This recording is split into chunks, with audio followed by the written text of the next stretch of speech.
Alors, on va commencer, si vous voulez bien. Alors, quatrième exploration de l'invisible, un peu paradoxale, puisque je veux parler du rêve. Alors, le rêve, on le voit, mais je suis parti avec l'idée qu'on est le seul à le voir. Quelqu'un qui dirait « Je t'ai vu en rêve hier, ça va », mais si quelqu'un dit « J'étais dans ton rêve hier », ça, c'est plus compliqué un peu, hein? Alors, j'ai dit, ben, on pourrait peut-être donc... Et le paradoxe de ça, c'est que une chose qui est si personnelle, au fond, et qu'on vit en dedans de soi, on pourrait dire, est aussi l'objet de plusieurs tableaux. Enfin, finalement, à travers... Vous allez voir, je vais vous donner des exemples même assez anciens, dans lesquels on a eu cette idée de représenter les rêves. L'autre paradoxe aussi, c'est que le rêve, en général, se donne comme un récit. On raconte son rêve. Hein? Et si vous y pensez, enfin, un tableau, à moins d'être comme une bande dessinée ou quelque chose comme ça, un tableau, en général, juxtapose les choses. Enfin, ne vous les donne pas en séquence comme dans un récit. Hein? Et on pourrait dire que le meilleur médium pour représenter un rêve, ça pourrait être le cinéma plutôt que la peinture. Hein?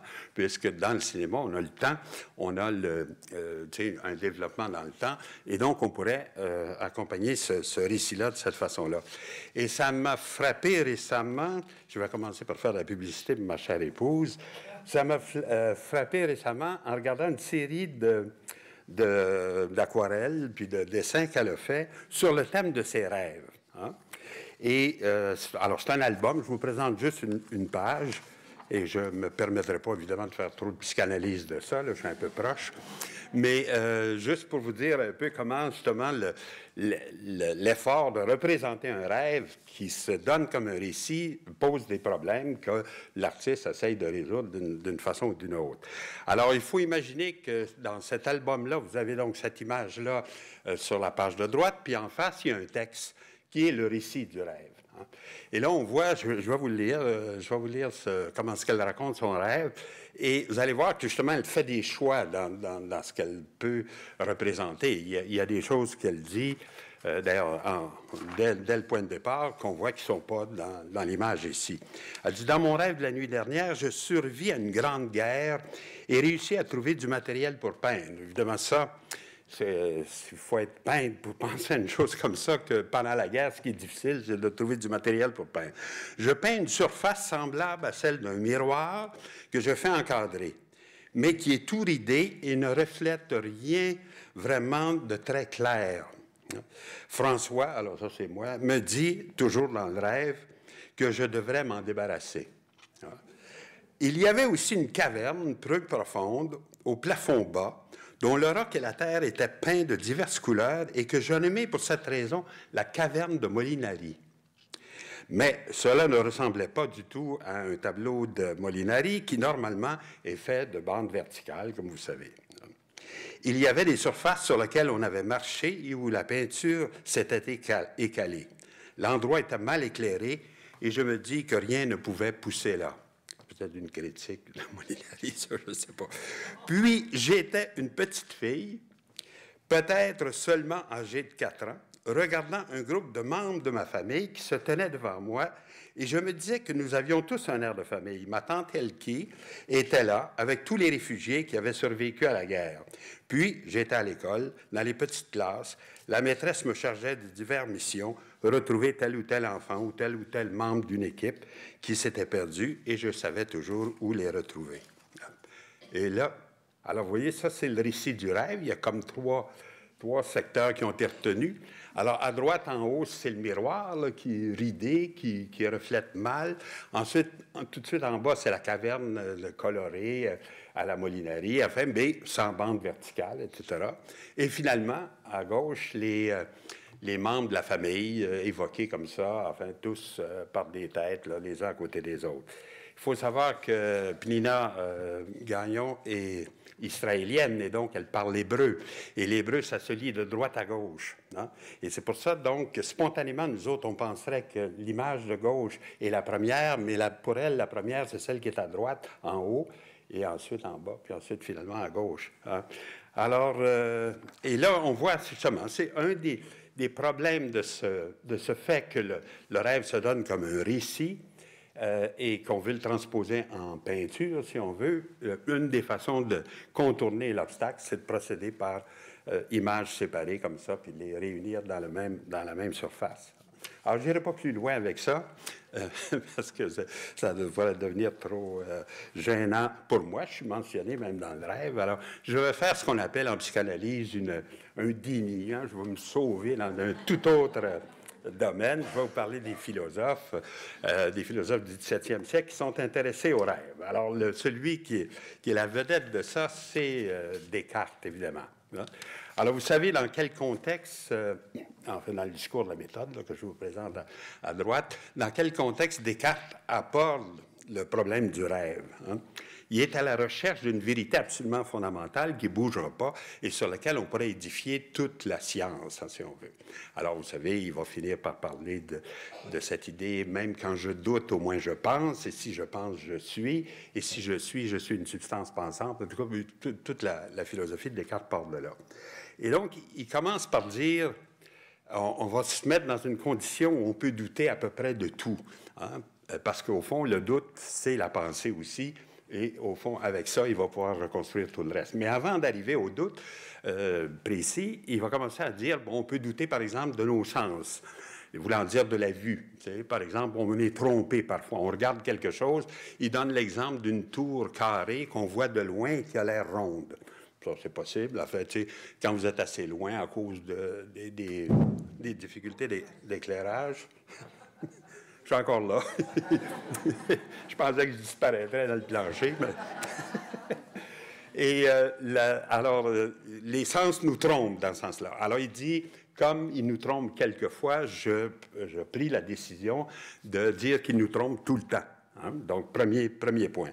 Deuxième point, il aborde le rêve. Et ça m'a frappé parce qu'au fond, pourquoi faire entrer le rêve? Alors, le rêve, il dit, considérant que toutes les mêmes pensées que nous avons étant éveillés, nous peuvent venir aussi quand nous dormons. Hein? C'est-à-dire, donc, quand on dort, on peut voir exactement les mêmes choses qu'on verrait quand on est réveillé, mais là, dans le sommeil, ils sont toutes fausses, évidemment, et ça ne correspond à rien. Ça correspond à l'inconscient, si on veut, mais ça ne correspond à rien dehors. Hein? Puisque vous êtes dans votre lit, en train de dormir, puis que ce que vous imaginez dans votre cerveau, ça n'a pas de rapport avec ce qui se passe vraiment à l'extérieur. Hein?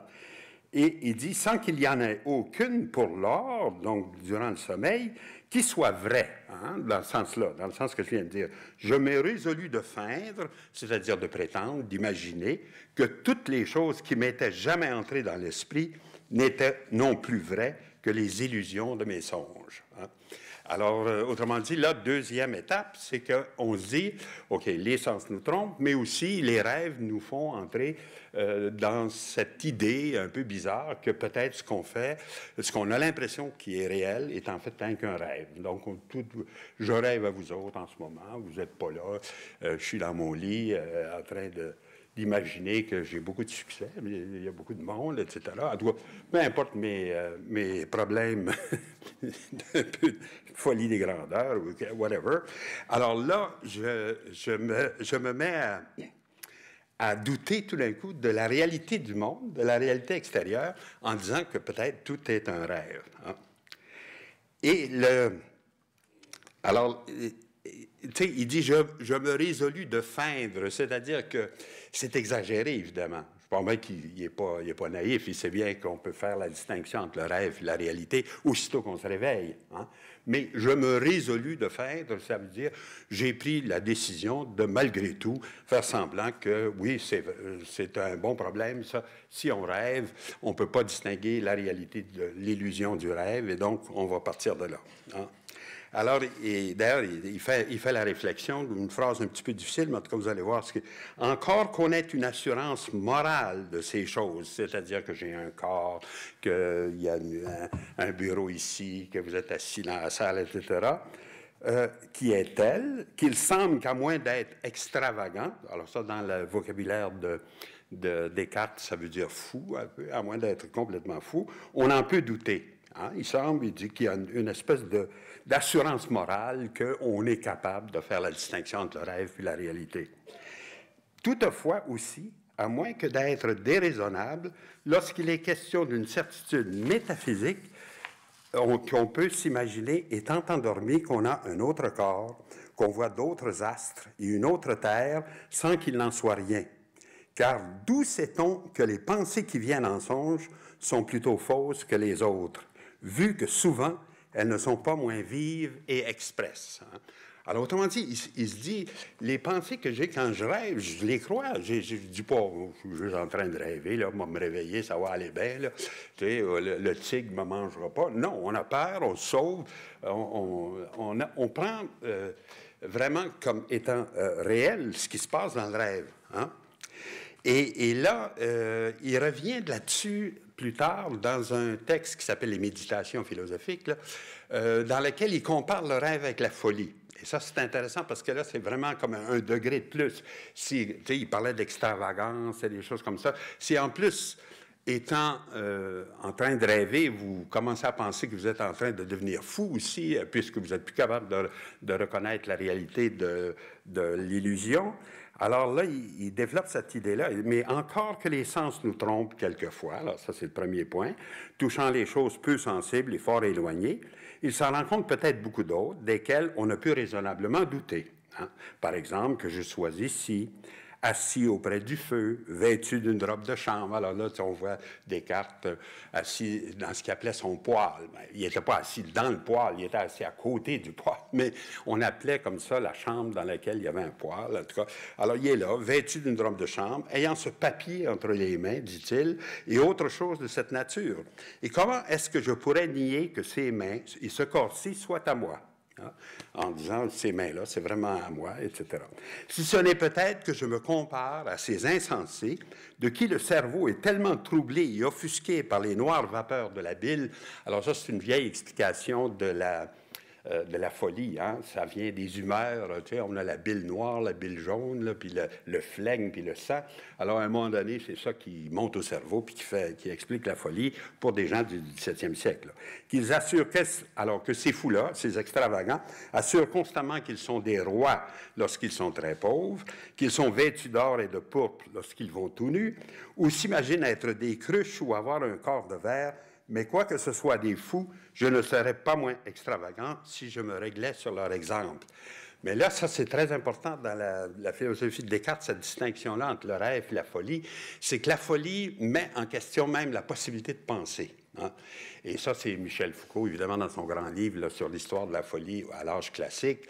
Il s'est posé la question, qu'est-ce qu'on fait avec les fous à l'âge de la raison? On parle de l'enlightenment en anglais, etc. Alors, il dit, qu'est-ce qui arrive aux fous? Alors, on les enferme. Hein? C'est le début de ces traitements absolument inhumains qu'on avait contre la folie. Ça commence là quand on fait tant de cas de la raison. Hein? Alors, parce que la folie, c'est la mise en question même de la pensée. Hein? Alors, pour le système de Descartes, si on tourne à la folie, on ne peut plus fonctionner. Hein? On ne peut plus douter, on ne peut plus penser, et donc on ne peut plus prouver son existence. Hein? Alors là, il touche comme une limite, il dit, je ne veux pas aller plus loin que ça. Vous avez remarqué, dans toutes ces façons d'imaginer le rêve chez Descartes, on a toujours l'impression d'un tableau. Hein? Je suis là, assis, près du feu, comme un portrait, en fait. Ça ne bouge pas. Il n'y a pas de récit hein, chez Descartes. C'est comme une image. Hein? Et effectivement, cette idée-là d'un tableau ou d'un autoportrait, on pourrait l'illustrer par un de des gravures. J'ignore l'auteur de ça. C'est une gravure ancienne, en fait, qui représente Descartes, justement avec un papier à la main, avec sa robe de chambre. On ne voit pas le poil, mais il est là dans son environnement. Il y a des livres derrière lui, etc. Alors donc, il voit un peu tout le temps le rêve comme une espèce de tableau. Et il faut, dit-il, au moins avouer que les choses qui nous sont représentées dans le sommeil sont comme des tableaux et des peintures. Hein? Il fait vraiment ce joint-là. Et qui ne peuvent être formés qu'à la ressemblance de quelque chose de réel. Alors, le rêve part pas complètement fantaisiste, disons, à première vue.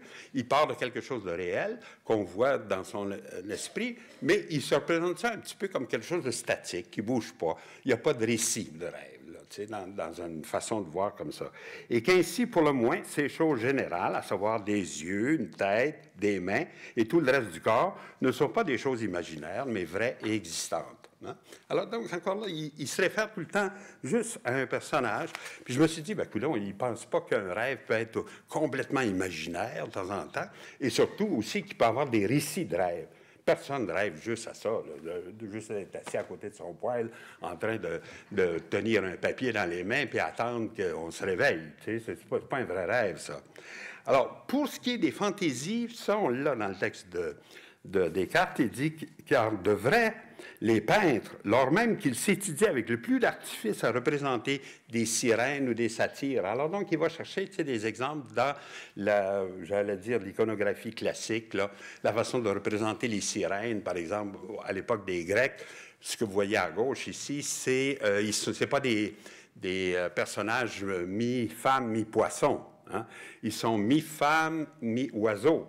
D'ailleurs, qui a entendu chanter un poisson? Tu sais, les sirènes étaient censées chanter d'une façon extraordinaire, assez pour énerver là, tu sais, les marins, puis les entraîner dans la mer, etc. Alors donc, ils sont représentés en oiseaux, en femmes, oiseaux, si on veut, et les centaures, bien évidemment, il y a autant d'exemples qu'on veut. Je me suis demandé, bon, OK, est-ce que Descartes pouvait connaître des exemples anciens comme ceux-là? Probablement pas. Mais il y avait des gravures de son temps qui représentaient les sirènes de cette façon-là, comme des oiseaux aussi. Hein? Ils ont des pattes avec des ongles qu'on aurait chez un oiseau. Puis là, il y en a trois. Il y en a une qui a une lyre, il y en a une qui a une flûte. Alors, ils sont en train de chanter, évidemment. Et c'est comme une espèce de version du 17e siècle de ce que je vous montrais avec les choses de l'art grec. Hein?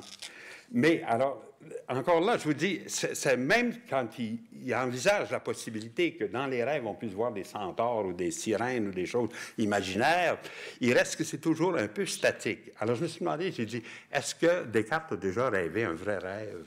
Hein? Un rêve dans lequel on aurait un récit. Et effectivement, dans la biographie de Descartes, écrite par M.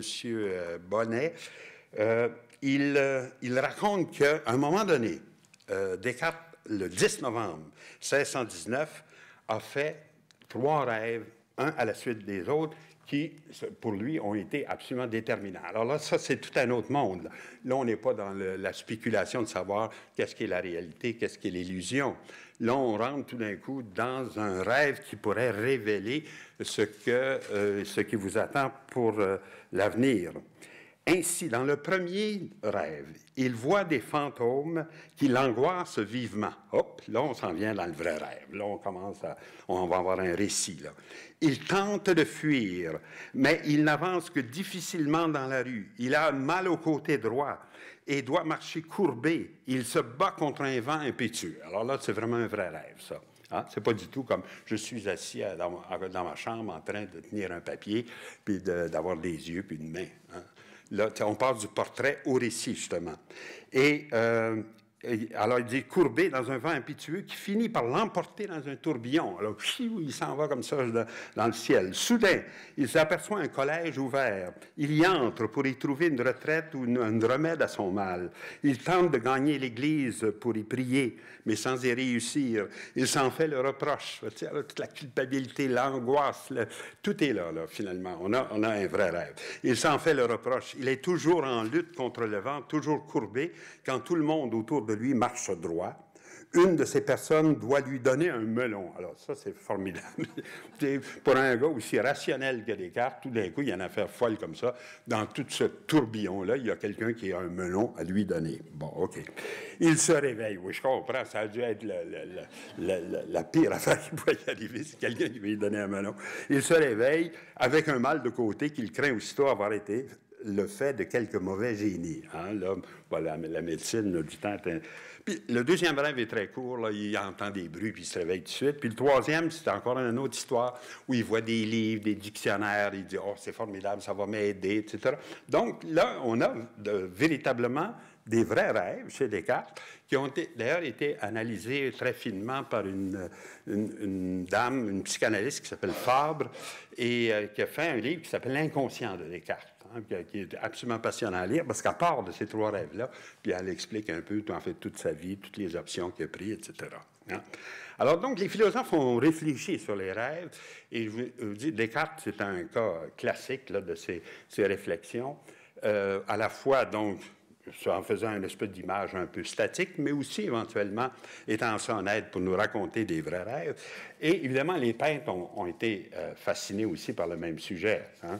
Et contrairement aux philosophes, disons, aux penseurs, qui essayent de diminuer la différence entre le rêve et la réalité, les peintres ont tenté au contraire de l'augmenter. Parce qu'autrement, si vous peignez exactement la même chose que ce que vous voyez dans la réalité, qui va dire que vous peignez un rêve? Hein? Ils vont dire, ben, non, c'est comme mon image de Descartes tout à l'heure. Ben, non, c'est pas Descartes en rêve, c'est Descartes pour vrai, avec sa robe de chambre, dans sa maison, etc.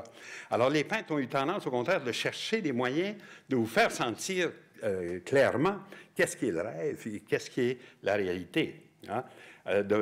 Soit par le style, par la façon de présenter les choses. Hein? Alors là, il va y avoir une source d'inspiration importante pour les rêves dans la peinture ancienne, si on veut, c'est la Bible, évidemment. Hein. Tous les rêves racontés dans la Bible, il y en a quelques-uns. Je vais vous en montrer juste un, là, le rêve de Jacob, avec sa fameuse échelle qui monte jusqu'au ciel. Ça a été représenté des centaines de fois, etc. Ça a été fascinant. Puis là, à chaque fois, on voit comment les peintres ont tenté de représenter ça. Je commence par une Bible ancienne du 12e siècle. Alors, vous voyez à gauche, là, on voit Jacob en train de dormir. Puis là, il y a une échelle. Alors, il y a des anges qui montent, mais il y a des anges qui descendent la tête en bas. Ça, c'est formidable. Si vous avez suivi ma conférence sur les anges, vous savez qu'ils sont au-delà de la gravité, ils n'ont pas de problème. Alors, ils se promènent comme ça, la tête en bas. L'autre scène, c'est la suite de l'histoire, c'est que Jacob arrive à un puits, et là, il voit passer une jolie fille qui s'appelle Rachel avec ses moutons. Et il va tomber en amour avec elle, puis ça va devenir sa femme, hein, Rachel et Jacob. Alors, mais regardez, si vous lisez dans la Genèse, le passage qui est illustré ici à gauche, Jacob arriva d'aventure en un certain lieu, et il y passa la nuit, car le soleil s'était couché. Il prit une des pierres du lieu, la mit sur sa tête et dormit en ce lieu. Il eut un songe. Tu sais, toujours, tout de suite, on parle du rêve. Voilà qu'une échelle était dressée sur la terre et que son sommet atteignait le ciel. Alors, c'est ça que la Bible ici a voulu illustrer. Ça part de la terre, puis ça touche le ciel, à l'autre bout, dans une grande diagonale qui traverse tout l'espace. Et des anges de Dieu y montaient et descendaient. Voilà que Yahvé se tenait devant lui et dit, « Je suis Yahvé, le Dieu d'Abraham, ton ancêtre, et le Dieu d'Isaac. La terre sur laquelle tu es couché, je te la donne à toi et à ta descendance. » Jacob s'éveilla de son sommeil et dit, « En vérité, Yahvé est en ce lieu, et je ne le savais pas. » Il eut peur et dit que ce lieu est redoutable, ce n'est rien moins qu'une maison de Dieu et la porte du ciel. Hein? Alors, ça, c'est le texte biblique, si on veut. Mais regardez, par exemple, comment est-ce qu'un auteur réaliste comme Ribera, qui était un des grands peintres espagnols en fait, de l'époque de Descartes, là, de 1630, là, dans ce coin-là. Alors, je vous montre le tableau en entier, puis un détail. Alors là, une des solutions au problème, c'est de montrer quelqu'un qui dort. Et Ribera le fait de façon très efficace. En fait, si vous regardez ce bonhomme-là un peu trop longtemps, là, vous allez tous vous endormir. Alors, je vais changer l'image rapidement, mais je vous signale ça, que c'est une des façons de représenter le jour. Puis pour ce qui est du rêve lui-même, il y a un peu d'éclaircie au-dessus de sa tête, là, dans le ciel, puis c'est à peu près tout. Hein? On n'a pas... Tout est laissé un peu à l'imagination du spectateur ici. Hein? C'est comme si on ne voulait pas vraiment représenter de façon trop précise le contenu du rêve. Il est suggéré que quelqu'un qui dort, quelqu'un qui est très assoupi et qui est dans la nature, là, comme la Bible le raconte, là, qui a pris une roche comme oreiller, puis qui est couché comme ça dehors, sans problème. Mais il y a des peintres qui vont tenter, au contraire, de présenter à la fois Jacob et son rêve, comme par exemple ce bonhomme-là ici, Domenico Fetti, qui est un contemporain de Ribera, d'ailleurs, mais qui est un Italien qui était actif plutôt à Mantoue, Venise, puis Rome. Alors là, on voit ces deux tableaux qui sont dans deux endroits différents. Un est au Cleveland Museum, puis l'autre est à Vienne, là, dans un Kunsthistorische Museum. Et là, avec exactement, tu sais, c'est une commande formidable, ça. Vous répondez à un, vous répondez à l'autre, vous avez déjà réglé le problème, puis vous en faites 3-4 tableaux à peu près semblables. En fait, c'est le même peintre avec des dates différentes. Si on veut, un 1600, l'autre 1619. mais c'est vraiment la même image, presque. Hein. Alors, il a représenté Jacob avec son baluchon, là, puis son bâton, parce que, normalement, si je lisais le passage qui précède celui que je vous ai lu tout à l'heure dans la Bible, Jacob part pour Haran, qui est une ville dans laquelle il cherche justement de trouver sa future femme, parce que s'il y a des parents qui habitent là-bas, etc. Alors donc, c'est en chemin vers cette ville-là, qu'on voit peut-être à gauche, là, dans le fond de la composition, que la nuit arrive. Alors là aussi, c'est plus net, peut-être dans le tableau de Fetti que dans le tableau de Ribera. Il se couche. Alors, il y a son baluchon, son bâton, puis son chien qui sont à côté de lui. Puis là, il voit l'échelle. Alors là, on voit comment, justement, le peintre a tenté de faire la distinction très nette entre ce qui est le rêve et ce qui est la réalité, en traitant son personnage de façon très réaliste, enfin, avec toutes sortes de petits détails, comme le chien, puis le bâton, puis tout ça, alors que le rêve paraît un peu plus diffus. Hein? Et dans un cas, il y a une échelle, dans l'autre, on voit une espèce d'escalier. Alors, je me suis demandé s'il y avait une ambiguïté dans le texte. Le mot hébreu qu'on emploie, c'est soulam. Soulam, dans l'hébreu actuel, c'est une échelle, ça. Quand on dit « apporte-moi la soulam », ça veut dire « apporte-moi une échelle pour monter au plafond ». Mais les dictionnaires indiquent aussi, ça peut vouloir dire « ascension ». Alors donc, là, il s'est permis d'interpréter de deux façons l'échelle de Jacob. Il la voit comme une échelle à gauche, puis plutôt comme une espèce d'escalier, et dans laquelle il y a des anges qui montent puis qui descendent, et de façon moins fantaisiste que dans la Bible que je vous présentais tout à l'heure. Hein? Alors ça, c'est un cas, j'allais dire, classique de cette représentation-là. Et on pourrait se demander, on dit, c'est bien gentil, M. Gagnon, mais c'est un cours sur l'art canadien que vous faites. Alors y a-t-il des exemples canadiens de ce type-là? C'est pas moi qui l'ai trouvé, c'est mon collègue Jean Trudel qui m'a signalé ça, mais c'est un cas intéressant, en fait. Alors, c'est un petit bas-relief polychrome que je vous présente à gauche, puis je vous présente à droite une espèce de, j'allais dire, une image d'Épinal, un peu sur le même sujet.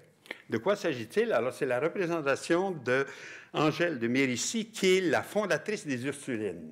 Et donc, évidemment, le bois polychrome qui est là, à gauche, est en fait au couvent du monastère des Ursulines à Québec. Hein. Alors, ce qu'on voit, c'est la Sainte Angèle qui est un peu représentée comme on représenterait une vierge à l'Annonciation. Hein. Ils sont souvent comme ça, ils sont au prix de Dieu, puis d'un coup, un ange apparaît, puis là, il y a un petit dialogue qui se passe. Alors, elle est aussi habillée avec le costume des Ursulines. Elle a un chapelet autour de la taille, là, que vous voyez. Devant elle, il y a des lys. Alors, en général, les lys dans les représentations religieuses comme ça, c'est la virginité, c'est les vœux de chasteté ou quelque chose comme ça. Et alors aussi, je ne sais pas si vous arrivez à le voir, il y a un bâton qui est ici et qui fait allusion à un voyage qu'elle a fait comme pèlerin à Jérusalem. Hein. Ensuite, elle a les yeux comme fermés un peu. Alors, il paraît qu'elle a eu un moment d'aveuglement, une espèce d'extase où elle a perdu la vue.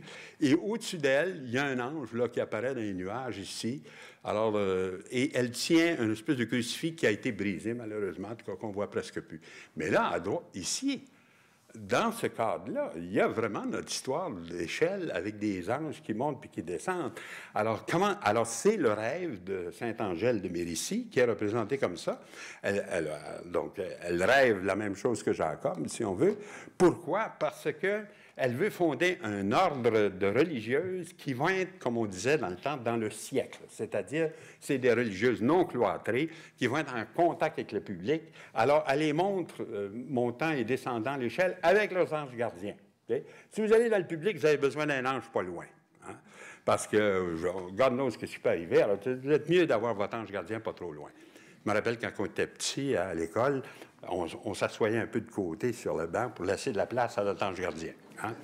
Alors, ça, je ne peux pas dire, vous êtes plus fous que vous autres, là, mais je me rappelle de ça, on faisait ça. Alors, ce que vous avez de représenté sur cette espèce d'image d'Épinal, qui n'est pas une œuvre d'art importante, là, c'est un peu le rêve de Sainte Angèle. Tu sais, on voit l'escalier qui monte jusqu'au ciel avec les les jeunes filles qui descendent accompagnées d'un ange tout le temps. En tout cas, ils sont 2 par 2 là, dans cet escalier-là. Alors, ça serait comme une influence étrange de l'iconographie du rêve, disons, tel qu'on le voit dans la Bible, à propos du rêve de Jacob, qui, tout d'un coup, se retrouverait ici dans une œuvre canadienne. On ne connaît pas l'auteur de cette sculpture-là, sauf par ses initiales, parce qu'il a signé en bas, comme ça, THCHF. On n'a jamais trouvé qui c'est. Et il y a une date, 1808, alors ça, on n'a pas de problème avec la date, mais on ne sait pas qui est ce sculpteur qui a fait ça. C'est probablement un sculpteur un peu naïf, en fait, qui n'a peut-être pas passé par les écoles et des choses comme ça. Alors donc, on ne sait pas trop ce qu'il est. Alors ça, c'est une source, vous voyez, cette source biblique possible pour les représentations de rêve, elle est très claire. Il y avait aussi les apocryphes. Ce qu'on appelle les apocryphes, c'est des textes qui prétendent raconter des histoires de l'époque de l'Ancien ou du Nouveau Testament, mais qui n'ont pas été retenus dans le canon des Écritures. C'est-à-dire qu'on a pensé que là, c'était peut-être pas tout à fait inspiré par Dieu, et donc on les a mis un peu de côté. Alors, il y a un apocryphe célèbre qui va donner naissance à une très grande peinture, en fait, la peinture de Giotto, et c'est écrit par un gars qu'on appelle maintenant le pseudo-Matthieu, c'est-à-dire il emploierait le nom de l'évangéliste Matthieu, comme s'il était, j'avais écrit ça aussi, j'ai écrit l'Évangile, mais en passant, j'ai écrit aussi un évangile de Saint Joachim. Hein? Alors là, ce qu'on voit, c'est Saint Joachim en train de rêver. Vous voyez, il est couché, plus ou moins, là, il est assis là, par terre. S'il se lève, il ne pourra jamais rentrer dans sa petite maison. Ça, c'est merveilleux. Il n'y a que Giotto qui peut faire ça. Parce que ce qu'il veut suggérer, c'est une espèce de hiérarchie entre les animaux, les choses et les personnes. Hein? Alors, et là, devant lui, il y a des bergers, puis regardez, les petits animaux aussi sont minuscules. Et finalement, oups, il y a un ange qui apparaît dans le ciel. Et là, qu'est-ce qui est arrivé? Bien, Joachim était sans descendance, puis il s'est tanné. Il a essayé plusieurs fois, puis ça n'a pas marché jamais. Ah, il dit, moi, je m'en vais dans le bois, j'en peux plus. Puis il a laissé sa pauvre femme, Anne. Et si vous y pensez, Sainte-Anne et Saint-Joachim, c'est des saints très populaires au Québec, ça. Alors, il y a un problème de famille. Hein, ça, c'est typique aussi. Alors là, il s'en va, il est découragé, il n'a pas d'enfant. Puis, il dit, on essaye, puis ça ne marche pas. Bon, en tout cas, peu importe, on n'a pas trop de détails, là, mais on voit que c'est un peu ça qui est le problème. Alors, donc, il se réfugie comme ça dans les bois. Puis là, il dort. Puis là, il y a un ange qui lui dit, « T'as pas raison, ta femme est enceinte. » Il dit, « Oh, il dit, retourne chez vous. » Il dit, « Elle est enceinte de ta semence en plus. » Alors là, wow, ça, c'est toute une autre affaire. Alors, il va se réveiller, puis il va descendre de sa montagne, puis il va retrouver Sainte-Anne, puis là, tout va bien aller. Et comme vous savez, Sainte-Anne va donner naissance à la Vierge Marie. Alors, donc, on a une belle descendance, là, il n'y a pas de problème. Le petit Jésus vient de là aussi. Alors, tu sais, là, oh, notre Saint Joachim est réhabilité, si on veut. Hein. Dans l'iconographie canadienne sur Saint Joachim, cette idée-là du rêve n'est pas retenue. Hein. Vous avez une paroisse à Montmorency qui s'appelle la paroisse de Saint Joachim. Et ça vaut vraiment le coup de voir ça, l'Église, parce que la sculpture est absolument formidable, très développée, etc. Une iconographie complexe aussi, avec les 4 évangélistes en bas, puis des scènes tirées de l'Évangile, à la fois sur l'autel et de chaque côté. Puis, il y a un grand tableau qui est là, qui représente, c'est la seule allusion à Saint Joachim dans l'Église, ça représente Saint Joachim en train de présenter la Vierge Marie au Temple. Hein. Là aussi, c'est une espèce de répétition de ce qu'on avait dans l'Évangile. Alors, quand on voit la tradition religieuse, il n'y a pas de problème, on a des représentations de rêves comme ça, puis tant qu'on veut. L'autre problème que je me suis posé, c'est de dire, est-ce qu'on a des exemples d'artistes connus, là, anciens, qui auraient fait leurs propres rêves. Pas des rêves qu'ils lisent dans la Bible ou ailleurs, mais qui représentent leurs rêves. Il y a un cas formidable, c'est Dürer. Hein? Dürer, qui est un des, comme vous savez, un des grands graveurs du 16e siècle. Et ici, il a fait non seulement une représentation d'un de ses rêves, mais il a fait aussi à côté le récit des rêves. Ma femme Pnina a un ancêtre important ici, là, avec Dürer. C'est exactement la même idée, c'est d'avoir le texte avec l'image. Hein. Et là, je vous lis, évidemment, le texte est est en allemand, là, mais en tout cas, ça a été traduit beaucoup. Et je vous lis à peu près ce qu'il raconte. Là. Il dit, en 1525, dans la nuit du mercredi au jeudi après la Pentecôte, alors c'est toujours ça. Un rêve, ça arrive une seule fois. Ça arrive, on peut donner une date, toujours. J'ai eu cette vision pendant mon sommeil. De nombreuses et fortes trombes d'eau tombaient du ciel. Alors, c'est ça qu'il a voulu représenter. C'est comme s'il y avait de la pluie en quantité énorme qui tombait du ciel sur la sol. Et la première atteignait la terre à environ 4000 de mois, avec une puissance effrayante et un immense bruit, et elle s'écrasa et engloutit tout le pays. À cette apparition, je fus si effrayé que je m'éveillai avant que les autres trombes d'eau ne tombassent, et les trombes qui tombaient étaient très fortes, et certaines tombaient de loin, d'autres plus près, et elles venaient de si haut qu'elles donnaient l'impression de tomber lentement, mais lorsque la première trombe qui atteignait la terre en fut arrivée tout près, elle tomba avec une telle vitesse, accompagnée d'un tel vent et d'un tel mugissement, que j'en fus effrayé, au point qu'en m'éveillant, je tremblai de tout mon corps, et que je fus longtemps à me remettre. Mais le matin, en me levant, je peignis ce qui est au-dessus, comme je l'avais vu. Alors, ce qui est au-dessus du texte qui est là, je peignis ce que j'avais vu. Hein? Alors, ça, sera un cas historique, ça, vu, d'un artiste célèbre qui peint un de ses rêves avec un récit de rêve. Hein. Mais là encore, il est pris avec le même problème, c'est-à-dire on présente une scène, on ne peut pas représenter toutes des trombes d'eau plus loin, plus proches, etc., qui tombent les unes après les autres. Je me suis demandé si Léonard, qui a peint aussi des déluges là, avec des tourbillons d'eau, etc., voulait représenter un de ses rêves, mais ça, on ne le sait pas. C'est possible, mais on ne le sait pas de façon précise. Dürer a fait une autre représentation de rêve, mais cette fois-là, dans une gravure qui ne le concerne pas lui personnellement, mais c'est comme s'il voulait représenter le rêve de quelqu'un. Alors, vous avez à gauche un monsieur là, qui est endormi. Là, il est près de ce qu'on appelle, c'est ça, un poêle, là, à l'époque. C'est une espèce de construction avec tous des casiers. Là, ça, c'est son poêle. Alors, il est couché là, tranquille. Et ben là, le rêve, on le voit. Il rêve à une jolie dame ici qui apparaît à ses côtés. Et il est, si vous regardez ça, c'est peut-être plus difficile à distinguer.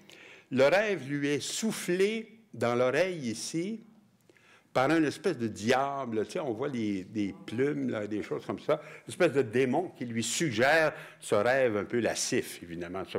On peut imaginer que ça peut venir avec du démon, ça, ces affaires-là. Hein? Alors là, effectivement, on faisait la distinction à l'époque. Tu sais, ils sont aux prises avec des gens qui prétendent que les rêves prédisent l'avenir. Hein? Et ils se présentent comme des devins. Alors, vous venez chez ces gens-là, vous payez de l'argent, et vous racontez votre rêve, puis ils vous disent « Ah, ça veut dire telle chose, il va vous arriver telle chose. » Et alors, là, l'Église est un peu réticente à ce genre d'approche-là, parce qu'elle veut faire la distinction entre ce qui serait la prophétie, où là, les prophètes sauraient évidemment l'avenir, les autres pour vrai, et les devins, là, qui sont juste des gens qui inventent des affaires puis qui font de l'argent avec ça. Alors, donc, on faisait des distinctions entre plusieurs types de rêves. Hein. On dit qu'il y a des rêves qui sont naturels, qui viennent juste d'une mauvaise digestion, quelque chose comme ça. On n'attache pas trop d'importance. Il parle ensuite des songes animaux. Ça, je me suis demandé, c'est une drôle de façon de décrire ça. C'est que si vous voulez, c'est des rêves qui seraient au niveau corporel. L'animal, c'est une catégorie qu'on partage avec tous les autres animaux, mais qui appartiennent vraiment à notre corps. Alors, des rêves qui seraient liés à quelque chose qu'on aurait vécu, ce que Freud appellerait des restes diurnes, c'est-à-dire des choses qu'on a vécues dans la journée puis qui remonteraient à la surface. Là aussi, ça, c'est pas trop inquiétant. Mais il y a des songes, dit-il, angéliques ou démoniques. Alors, c'est ça qu'on a là. On a un songe dans lequel le démon apparaît, puis il est en train de lui souffler quelque chose qui doit concerner son avenir, d'une certaine façon. En tout cas, la dame qui est là, en se réveillant, il va dire « Oh my God, vous ne pouvez pas mieux tomber. Hein? » Bon. Et finalement, il y a des songes divins qui viennent de Dieu, mais, disent-ils, qui sont très rares. Hein? Donc, on faisait des distinctions comme ça entre différentes sortes de songes. Et dans son cas, on pourrait dire que le songe démonique là, qui a des prétentions de prédire l'avenir, en fait, qu'il va tomber en amour avec cette dame extraordinaire qui est à côté de lui. Et comment est-ce qu'on sait aussi que l'idée de prédiction est suggérée ici? C'est le petit ange là, qui est en bas ici, là. Je ne sais pas si vous l'avez remarqué. Puis il est en train d'essayer de marcher sur des échasses, un peu comme dans le dessin qu'on voit ici de Lucas Cranach. Alors, pourquoi ça? Ces petits anges-là, c'est ce qu'on appelait des putti, ou au singulier puto, qui symbolisent l'amour. Hein? Alors, quand il marche sur les échasses, il va encore plus vite. Hein? Alors, ce qu'on prédit ici, c'est qu'en effet, le médecin oisif, là, ou je ne sais pas quoi, le médecin endormi ici, va tomber rapidement en amour avec cette femme qui est à côté de lui, qu'il a vue en rêve. Hein? Alors, le fait que le petit angelot ici est sur des échasses, ça indique la vitesse. Ça indique qu'on n'a pas besoin d'une prédiction très longue. Là. La minute où il se réveille, l'affaire est réglée. Hein? Alors, vous auriez donc, avec ça, donc des essais de faire des représentations de plus en plus réelles du rêve, mais des rêves personnels, des rêves d'un individu. Et au fond, on ne peut pas non plus oublier dans cette présentation-là Salvador Dali. Hein? Et puis là, vous le connaissez certainement, ce rêve célèbre de Dali, là, qui représente sa femme Gala. Puis regardez le titre incroyablement long, là, qu'il a. Le rêve causé par le vol d'une abeille autour d'une pomme grenade. J'arrive pas à lire tout, là. Une seconde avant l'éveil. Ah oui, une seconde avant l'éveil, un tableau de 1944. Et alors là, l'abeille autour de la grenade est ici en bas, là. Il y a une grenade ici. Puis là, il y a une petite... Ben, c'est difficile peut-être à voir où vous êtes, là, mais il y a une abeille qui tourne autour. Et là, Gala, qui est représenté ici en train de dormir, imagine toute cette scène compliquée dans laquelle on a une grenade, la même chose que là. Pour Dali, souvent, la grenade, c'est le symbole de l'amour, hein, tout le temps. Il fait cette association-là. Et d'ailleurs, vaguement, ici, dans la grenade qui est là, il y a une forme de cœur, si on veut. Sortant de ça, il y a une espèce de poisson épouvantable qui ouvre sa gueule, qu'on appelle une rascasse. C'est un poisson de la région, là, de la Méditerranée, etc., qui est un... Tu sais, c'est ce genre de poisson qui se dissimule très bien dans l'environnement, qui ne bouge pas, puis quand sa proie passe, puis il surgit, puis il ouvre une énorme gueule comme ça pour l'attraper. Alors là, il est en train de régurgiter un tigre, puis qui, lui, en crée un autre. En tout cas, il y a 2 tigres qui sortent de ça. Et les tigres, on a pensé que ça a quelques rapports avec l'abeille parce qu'ils sont jaunes et noirs aussi, comme l'abeille. Hein? Alors, ils ont des barres noires sur un fond jaune, un petit peu comme les abeilles. Et finalement, ça finit en baïonnette parce que si l'abeille la pique, évidemment, on va avoir l'impression d'être piqué par un dard ou quelque chose qui viendrait comme ça. Alors, et là, ce que Dali prétend, il dit, ce que j'ai voulu faire, c'est justement... imaginez un rêve compliqué qui se passe en fait dans une fraction de temps, une seconde ou deux. Juste avant le réveil, elle entend l'abeille, puis là, elle imagine tout ce rêve compliqué qui se déploie comme ça. Hein? Et il fait allusion d'ailleurs à une découverte de Freud, comme il dit, mais vous allez voir ce que c'est. Il dit, pour la première fois, la découverte de Freud, qu'un rêve narratif type est provoqué par quelque chose qui nous réveille, est illustré dans un tableau. Hein?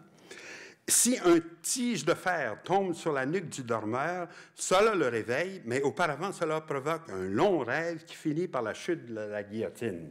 Hein? Il dit, si vous êtes en train de dormir, vous recevez une barre de fer sur le cou, vous allez vous réveiller tout de suite, mais avant de vous réveiller, vous allez faire un rêve compliqué dans lequel vous êtes à l'époque de la terreur, puis que vous êtes pris en prisonnier, puis on vous amène, puis on vous fait couper la tête à coups de guillotine. Hein? Alors là, Dali, qui est toujours un peu vantard, dit « c'est la première fois qu'on représente quelque chose de cet ordre-là dans le rêve de Gala ». Et il dit la découverte de Freud, ça y fait allusion. Freud mentionne en effet un rêve fait par un monsieur Maury, M-A-U-R-Y, dans lesquels il raconte exactement ça. Il a reçu une barre sur le cou pendant qu'il rêvait, puis il a imaginé toute une scène avec Robespierre, puis Fouquier-Tinville, puis tout ce qu'on voudra, un procès, puis finalement la guillotine, en tout cas, puis là, le réveil. Mais tout ça serait passé dans un temps très, très court. Hein. Alors, alors, pour le reste, pour les détails, ben, c'est un peu ce que je vous disais. Par exemple, l'idée que la grenade correspond à l'amour, vous l'avez ici suggéré par le fait que l'onde de ce qu'on voit ici est en forme de cœur. Hein? Et ensuite, ici, l'espèce de paysage qu'on voit à peine avec un petit peu d'herbe, c'est le paysage du Cap de Créus. C'est un paysage près de chez lui là, qu'il trouvait, qui est toujours très fascinant pour Dali. Enfin, il en parle constamment de comme tous les rochers ici peuvent être interprétés. On peut projeter dans les rochers des formes qui pourraient nous faire penser à toutes sortes de choses. Là. Puis il dit, quand on arrive, on se rend compte que c'est juste du roc, mais de loin, on peut imaginer, comme on fait un peu dans les nuages, si on veut. Hein? Alors, ça, c'est un élément. Il y avait un élément que je n'ai pas... je vais essayer de revenir en arrière. C'est l'espèce d'éléphant bizarre là, qui est au fond de l'image ici. Hein? Ça, on le revoit dans quelques tableaux de Dali. Ce n'est pas dans ce seul cas. Et ça, vous allez voir d'où ça vient. Ça vient d'un monument qui existe pour vrai, à Rome, qu'on appelle le Pulcino della Minerva. La Minerva, c'est l'église qui est derrière. Alors, Santa Maria sopra Minerva, si on veut. Pourquoi? Parce qu'il y avait un temple de Minerve en dessous, puis par-dessus, on a construit une église gothique au 13e siècle, puis ensuite qui a été modernisée, comme vous voyez, là, par la façade qui est là. C'est une façade de style Renaissance, alors donc ça a été refait. Et devant, c'est ni plus ni moins qu'un des très grands sculpteurs italiens, Bernini, qui a fait cette espèce d'éléphant avec un obélisque sur le dos. En s'inspirant, semble-t-il, de cette gravure-là, qui est dans un livre sur les rêves, justement. Alors, donc, c'est intéressant, il y a une espèce de connexion. Et alors, Pulcino, ça veut dire le petit poussin. Avant, il l'appelait le porcino, ce qui veut dire un petit porc, mais là, on a pensé que c'était pas convenable, parce que probablement que de toutes les obélisques qu'on a retrouvés et qui sont à Rome maintenant, il y en a toute une série qu'on a volée en Égypte dans le temps. Oups, qu'est-ce que j'ai fait? On va revenir là-dessus. Ce serait le plus petit. Alors, c'est pour ça qu'on l'appelle le poussin, si on veut, Sopra la Minerva. Alors là, Dali s'est inspiré de ça, puis il a donné des très longues jambes à son éléphant, puis il se promène avec l'obélisque sur le dos. Ça doit venir de là, tout simplement. Hein? Alors, qu'est-ce qu'il fait dans le rêve? Rien de spécial. Il rend le rêve plus étonnant, plus étrange, si on veut. Je n'ai pas l'impression qu'il y a une raison plus spécifique pour avoir cette espèce d'apparition dans le fond de l'image. Hein. Si on en vient finalement à des exemples plus canadiens, le premier qui s'impose, c'est Ozias le Duc. Hein. Le Duc a fait plusieurs tableaux et dessins qui tournent autour du sommeil puis du rêve, en fait. Hein. Et vous vous souvenez, quand on avait eu la belle rétrospective ici au musée, ça s'appelait comme ça, en quelques pensées d'amour et de rêve d'Ozias le Duc, enfin, en suggérant que toute son œuvre peut s'expliquer un peu de cette façon-là. Alors, par exemple, ici, dans ce qu'il appelle aussi des fois la muse endormie, vous avez un petit tableau qui a été fait à Paris. Et ça, c'est assez exceptionnel parce qu'Ozias le Duc a vécu essentiellement ici au Québec, à Saint-Hilaire, si on veut. Mais quand il a eu le contrat de faire le décor de l'église de Saint-Hilaire à l'intérieur, il a senti le besoin de faire du dessin d'après modèle. Puis ça, à Saint-Hilaire, c'était pas bien bon, ça, tu sais, tout le monde se connaît. Puis on a dit, hey, non, ça, il était chercher Mlle Intel ou Mlle... Alors, il a décidé d'aller plutôt à Paris, puis d'engager des modèles professionnels, hein, dont cette jeune fille-là, et qui est devenue un peu... on voit, il y a plusieurs dessins d'elle, tu sais, on la retrouve ici, hein, dans un carnet de croquis, et elle a, en effet, servi comme modèle pour ces décorations de l'église de Saint-Hilaire. En tout cas, ça pourrait être un bon exercice de trouver le modèle, elle est ici, je pense, à 2 reprises. Hein? Vous la voyez ici, là? Puis on la revoit un peu plus haut ici avec un violon là, ou une guitare. Alors, c'est la fameuse grand tableau là, à l'église de Saint-Hilaire qui représente l'Assomption. Là. Quand vous rentrez, c'est à droite, là, sur l'autel de côté. Et là, avec donc l'utilisation de la figure de cette jeune fille-là à 2 reprises, comme ça, dans un tableau de ce type-là. Hein?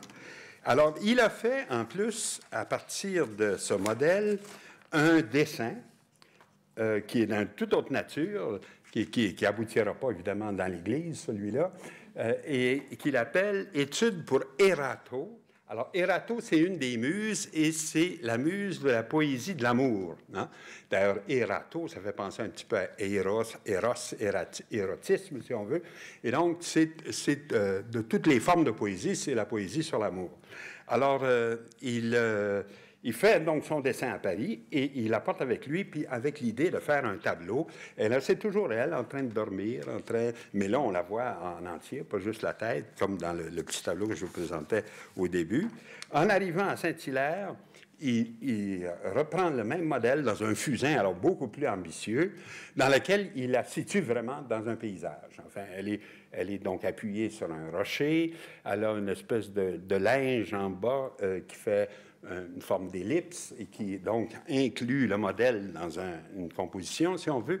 Puis là, peut-être c'est plus difficile à croire ou à comprendre.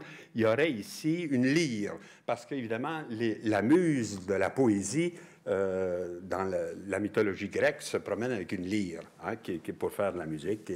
Alors, donc, il y aurait ça. Et donc, à partir de là, le duc ferait finalement un tableau, hein, qui serait, là, c'est plus une étude mais c'est vraiment Erato, la muse endormie. Alors, avec le linge, là, qui est ramassé ici, puis la lyre qu'on voit un peu mieux, là, ici, derrière la branche courbée. Puis là, c'est tel quel. Elle n'a pas changé de disposition. À partir des dessins faits à Paris, il a fait finalement cette muse endormie. Hein? Donc, une espèce de suggestion du rêve, mais pas directement comme dans les exemples que je vous présentais. On ne rentre pas à l'intérieur du personnage, mais on a cette suggestion très forte de quelqu'un qui dort, de quelqu'un qui est séparé de notre monde et qui est dans le sien et qui serait donc dans le monde du rêve. Hein? L'autre tableau de Leduc qui porte sur le même thème, en fait, puis qui est d'une iconographie aussi assez rare, c'est ce tableau qui s'appelle Endymion et Sélénée. Alors, ça fait allusion à une espèce de légende assez spéciale, en fait, qui est compliquée parce qu'on la retrouve avec des versions différentes selon les auteurs. Mais en gros, c'est ceci.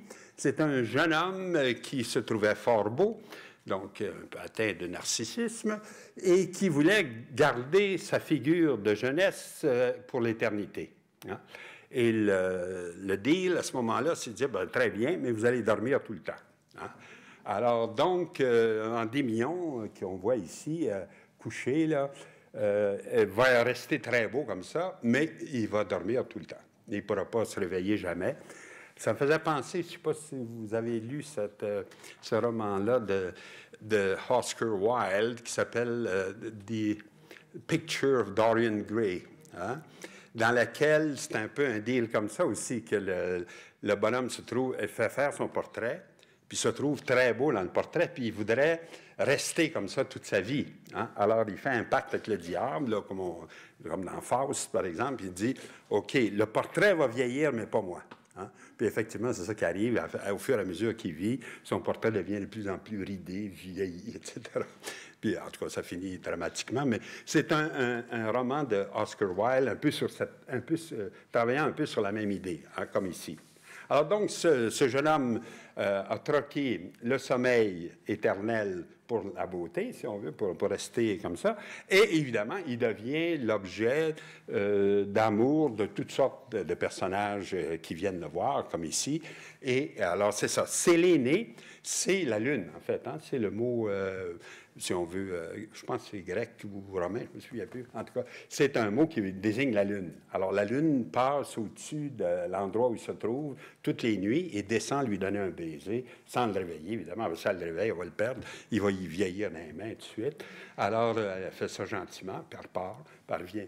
Et là, on la voit, elle tient une espèce de torche, puis elle est dans une caverne. Alors ça, on dit que Endymion était couché dans une caverne à l'Atmos. Ça, c'est dans la province de Carie. La province de Carie, c'est dans ce qui serait l'actuelle Turquie, si on veut, aujourd'hui, hein, donc en Asie mineure, et près de l'île de Rhodes. Je ne sais pas si vous voyez un peu la carte de la Turquie, là, il y a Rhodes qui est là. Alors, Carie, là, c'est dans ce coin-là. Hein? Et là, il y a une grotte à l'Atmos dans laquelle il serait couché. Alors, la Lune passe toujours au-dessus de la grotte. Alors, elle est représentée en général avec un flambeau. On le voit ici un peu tout à fait en haut. Là. Et parce que pour voir son ami, il faut qu'elle l'éclaire un peu.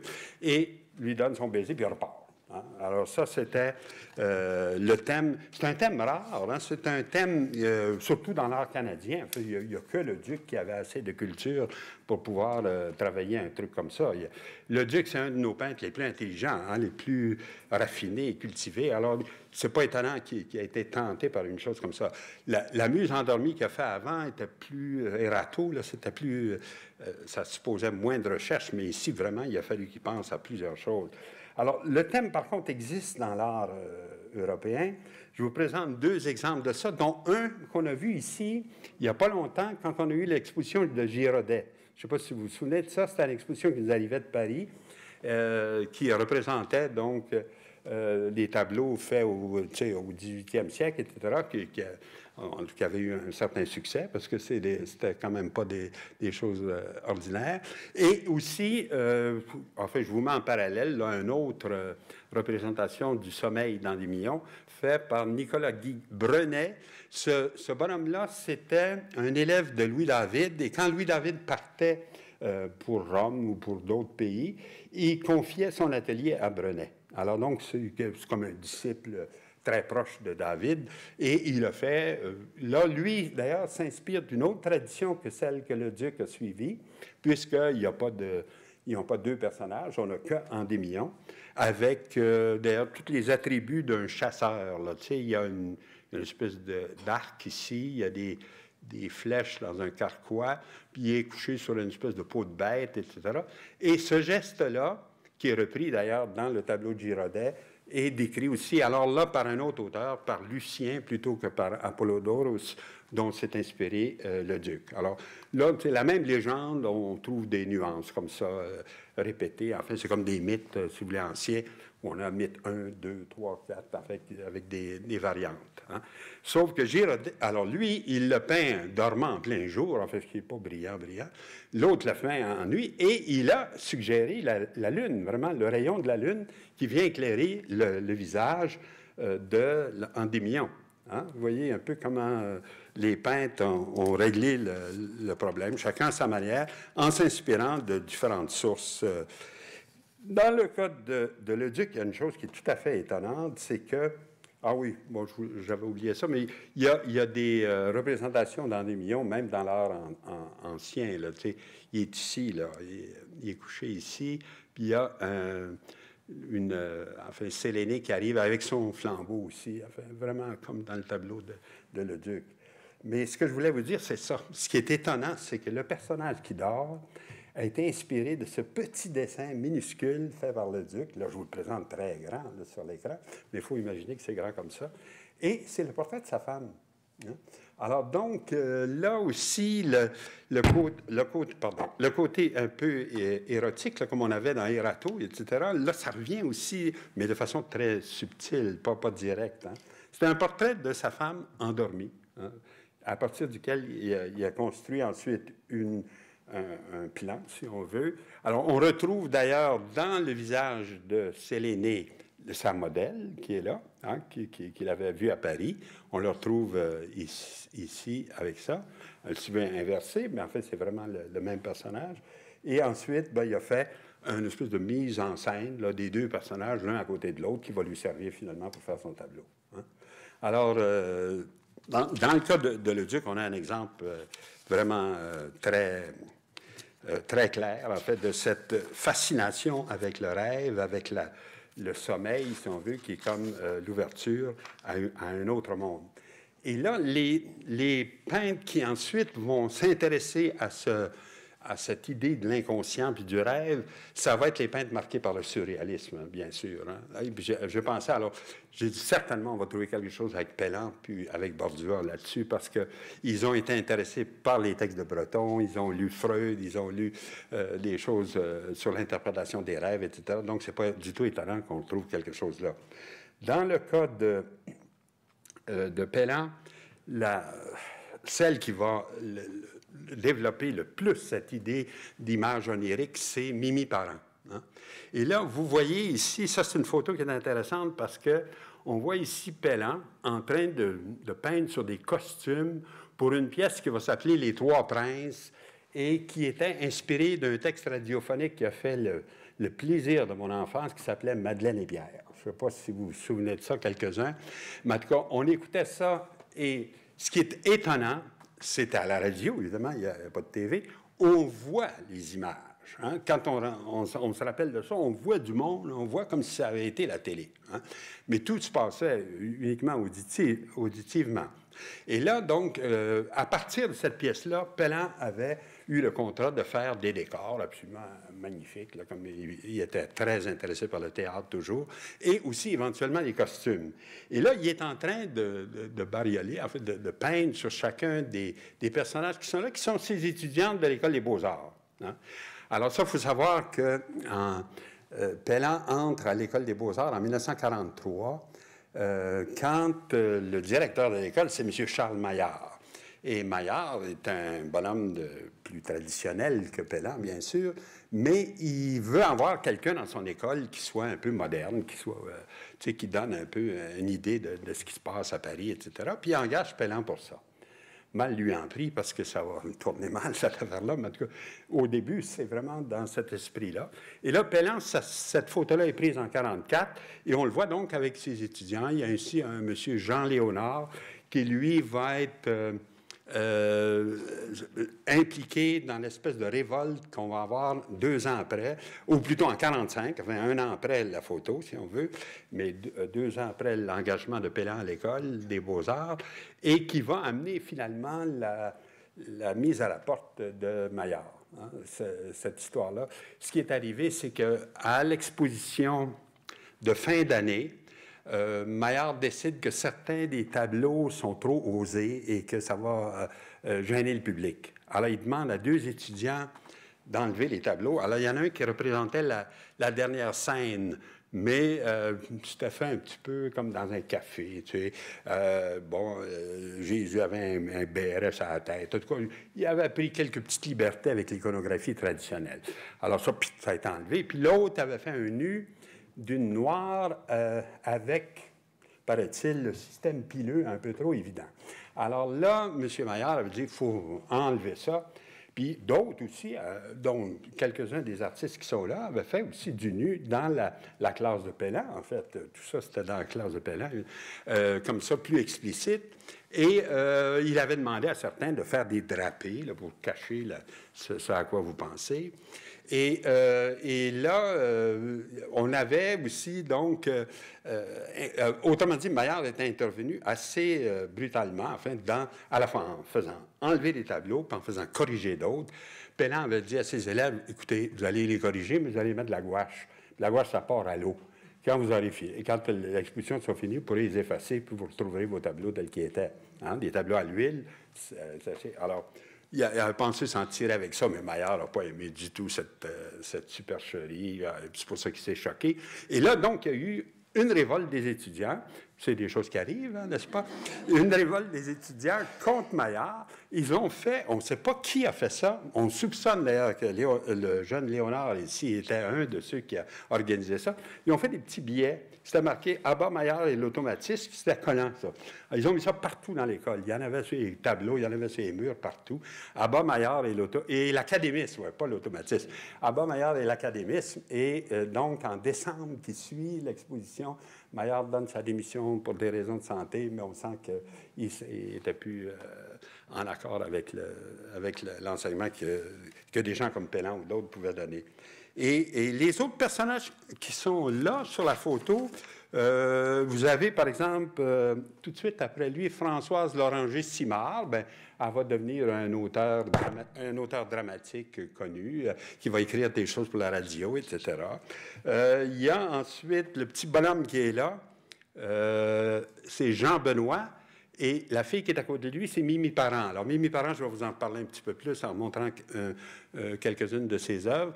Puis ensuite, ici, il y a une Cherubina Scarpeglia, une jeune Italienne, qui va devenir aussi, va s'occuper de théâtre. En tout cas, donc, tous les gens qui sont là, par hasard, là, ont eu des carrières. La dernière, qui est Mme Estelle Piquette-Garot, moi, je pensais que celle-là, on ne la retrouvera jamais. Mais très récemment, il y avait une exposition à l'Hôtel de Ville sur les peintres de la montée Saint-Michel.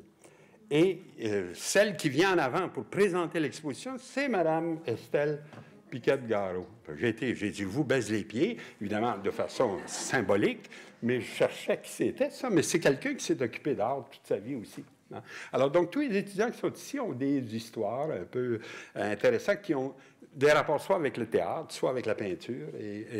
Alors, ils sont donc tous réunis là, mais le couple qui va devenir très célèbre, surtout en France, là, c'est Jean Benoît et Mimi Parent. Hein. Alors, Mimi Parent est une de...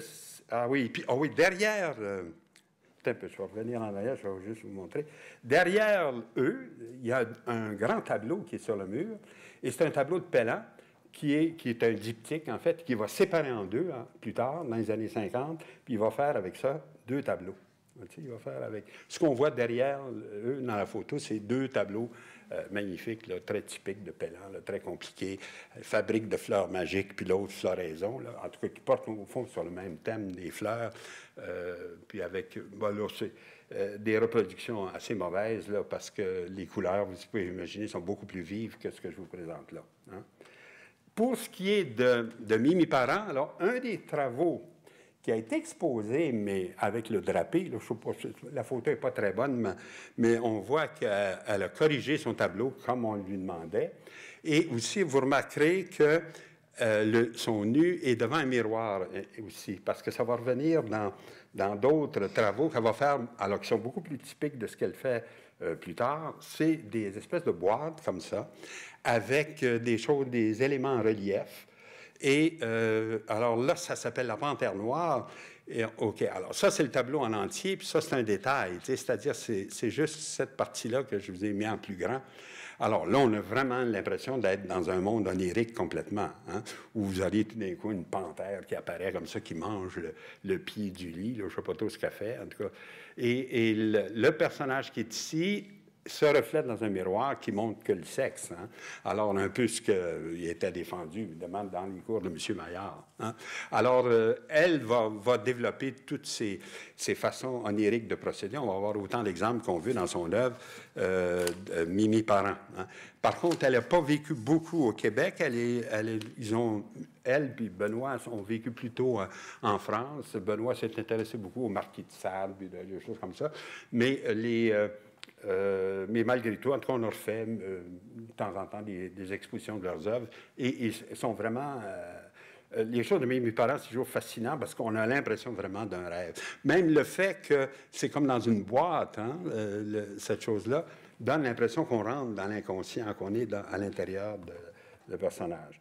Du côté de chez Bordua, on va trouver aussi des allusions au rêve, peut-être un peu moins parce qu'ils sont...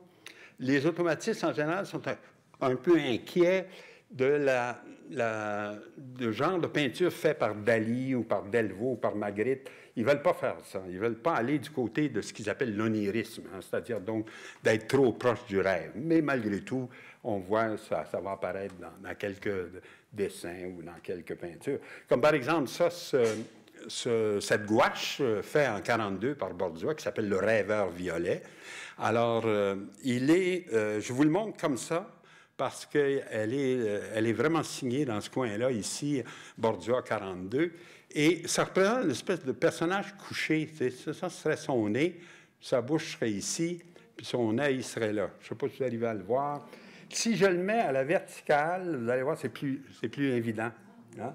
Mais comme il est signé, comme je vous ai dit, on ne peut pas le présenter comme ça, normalement. C'est juste en le pivotant pour le comprendre un peu mieux. Alors, c'est comme un personnage couché qui est en train de rêver, qui devient le rêveur violet. Hein? Alors, chez les jeunes automatistes, ceux qui tournent autour de Bordua dans les années 40 et au début des années 50, vous allez retrouver aussi des images qu'on pourrait qualifier d'oniriques, proches, enfin, de ça. Comme par exemple ce dessin tout à fait étrange quand on pense au reste de la carrière de Fernand Leduc, qui n'a pas grand-chose à voir avec ça, mais en tout cas, il a commencé comme ça. C'est un dessin ancien, là, vers 1940, même avant qu'il rencontre Bordua, et qui est manifestement influencé, au contraire, là, par Dali. Hein? Une espèce de personnage qui appelle le monstre, dont on voit la figure là, qui a l'air un peu chevaline, il y a des grandes dents. Puis ensuite, c'est un dragon aussi, il y a des espèces d'épines sur le ventre. Puis là, il dresse une main qui se termine avec une tête de femme, puis les cheveux sont comme des personnages féminins aussi. En tout cas, vraiment, on a une espèce de délire, là, comme on pourrait avoir dans un tableau surréaliste classique. Hein? Puis j'ai dit, coudonc, ça c'était très étonnant parce que le Duc, évidemment, vous savez, maintenant fait des monochromies, des affaires complètement abstraites, en fait, ils n'ont rien à voir avec ça. Il ne serait peut-être pas content que je montre ça au public, mais c'était une chose qu'il a fait quand même dans les années 40. Puis il a récidivé une autre fois. Malheureusement, ma photo est un peu mauvaise, là, mais c'est un fusain dans lequel on voit un espèce de personnage ici, on pourrait lire ça comme une tête, dont de la bouche sort une espèce de queue qui finit en fleur ici. Il y a une main énorme qui va chercher le bord de l'eau ici, on aurait comme l'eau. Et on a aussi un autre monstre ici qui allonge sa main, lui, vers, vous la voyez ici, qui allonge sa main vers le personnage qui est là. Alors, on est vraiment dans un monde aussi imaginaire, là, très onirique aussi, comme les autres. Un peintre aussi qu'on ne s'attendrait pas à voir dans ce secteur-là, c'est Jean-Paul Mousseau. Parce que Mousseau, on pense à lui surtout à cause des décors là, du métro, là, les fameux grands cercles là, faits par Vermette et lui. Mais il a fait des collages. Et ça, c'est assez rare. Dans le groupe automatiste, il est à peu près le seul qui a fait une série de collages. C'est un genre qui était très populaire chez les surréalistes, mais qui n'est pas touché beaucoup par les automatistes, sauf par lui et par Madeleine Arbour, qui en a fait un peu. Mais je n'ai pas de reproduction de ces choses. Mais ça, c'est très typique des collages de Mousseau. Alors, c'est fait à partir de photographies là, prises dans la presse. Alors, on a deux personnages un peu maternels, je dirais, enfin, ou très maternels, qui finissent en cyclope. Là, ils ont un seul œil. Comme ça, ici. Puis ils sont situés près d'un char romain, puis dans une rue de la ville. Là. Alors ça, c'est vraiment comme une situation onirique, hein, dans laquelle vous avez des personnages un peu bizarres là, qui s'imposent, des images de la mer aussi en plus. Puis là, derrière, vous avez des évocations qui font pas de sens, là, comme un char romain au milieu d'une ville moderne, etc. Alors, on est vraiment dans l'univers du rêve, là, aussi avec Mousseau. Faisant un autre exemple. Oui, dans le précédent, vous avez peut-être remarqué, il l'intitulait Spiritually United. Je ne sais pas où il est allé prendre ça, mais puis il y avait deux doigts là, qui désignaient les deux femmes qui étaient là. Hein? Je ne sais pas si je devrais revenir en arrière. Vous voyez au-dessus, juste ici. Puis là, il y a une petite inscription, alors Spiritually United, qui apparaît comme ça. Qui donne le titre au tableau, alors que l'autre collage, il n'y a pas de titre, il est resté comme tel. Alors là aussi, c'est un peu comme... Ça, c'est Freud qui explique ça très bien. Il dit, dans les rêves, des fois, on condense dans un personnage plusieurs personnages. Il parle de condensation justement pour ça. C'est-à-dire, quand on demande à qui avez-vous rêvé, ben on dit, je ne sais pas, il ressemblait à celui-là, il ressemblait à celui-ci, il ressemblait à celui-là.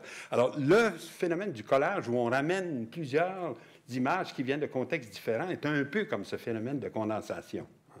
Ce que Freud, lui, ce à quoi Freud pensait, c'était pas ça, c'était plutôt des photos faites par Francis Galton, Ça, c'est un personnage qui s'est occupé de criminologie beaucoup. Et ce qu'il faisait, il superposait des photos de criminels les uns par-dessus les autres pour obtenir une espèce de portrait type du criminel. Alors ça, ici, ça serait prevalent types of features for people who make larceny without violence. Il y en aurait un autre, évidemment, avec les personnages violents. Ça vaut strictement rien comme système, en tout cas, mais il essayait comme ça de créer des portraits types, hein, par superposition. Mais Freud fait référence à Galton parce qu'il dit c'est ça un peu ce que le rêve fait. Il fait une condensation de plusieurs personnages, comme on pourrait le faire avec la photographie aujourd'hui. Ce que Mousseau fait plutôt, c'est de coller des éléments qui viennent de différents contextes pour en faire des images comme celle-là, un peu troublantes, là, où on a encore là la roue qu'on avait dans l'autre collage, avec un personnage qui, d'ailleurs, à droite, qui est moitié homme, moitié femme, moitié religieux, moitié non religieux, etc., et qui fait, à mon avis, un peu penser à Freud, hein, comme visage, là, un petit peu, en tout cas. Alors évidemment, c'est juste quelques exemples de ce type de travaux-là. Vous imaginez bien que c'est un sujet énorme qu'on pourrait continuer à développer. Alors, je vais m'arrêter ici, c'est assez. Je suis toujours très touché par votre fidélité d'avenir à toutes ces... ça fait presque 10 ans que ça dure, cette affaire-là. Et là, on va reprendre les mêmes cours en anglais. Alors, si vous voulez pratiquer votre anglais, vous êtes bienvenus. Pas la semaine prochaine, mais l'autre semaine qui suit, mais les mercredis. Hein? Alors, c'est le 9 mai. I will give that in English. Merci.